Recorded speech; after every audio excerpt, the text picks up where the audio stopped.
Slimane Zeguidour, merci de nous rejoindre dans cette affaire. On peut aussi se demander à quoi joue la France. Elle soutient le maréchal Haftar tout en reconnaissant El-Sarraj. Et elle n'est pas la seule à jouer sur les deux tableaux. En reconnaissant Sarraj, elle est au diapason du droit international et de la communauté internationale qui reconnaît le gouvernement de Tripoli, malgré le fait qu'il ne contrôle qu'un 15% du territoire. Haftar, pourquoi tout le monde dialogue avec lui ou le soutient indirectement? C'est parce qu'il contrôle les 2 tiers du territoire libyen et tout le monde se dit que peut-être ce sera l'homme de la situation demain et qu'il vaut mieux aussi garder 2 fers au feu avec les 2 protagonistes. Maintenant, pour le rôle de la France et de la Turquie. Pour la France, c'est une question de principe.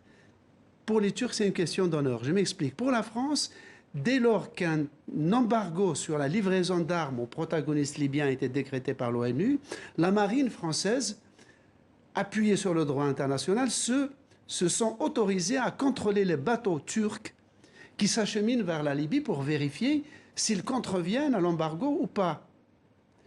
Les Turcs refusent ce contrôle en disant qu'ils ne sont pas les seuls à violer cet embargo, puisque les Russes, à travers des mercenaires, sont présents militairement, puisque les Égyptiens, les Saoudiens et les Émiriens sont aussi présents indirectement militairement. Mais quel est l'intérêt de la Turquie vis-à-vis de la Libye?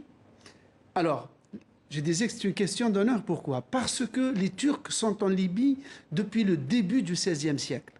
Ils n'en ont été exclus qu'en 1912, après une très sévère défaite que les Italiens ont infligée à l'armée ottomane. Or, par qui était dirigé le corps expéditionnaire turc qui a été humilié par les Italiens? Par un jeune officier qui s'appelait Mustafa Kemal. Quand il est rentré en Turquie, il avait décidé de détruire l'empire, le califat, et de créer la République turque en se prenant le titre d'Atatürk.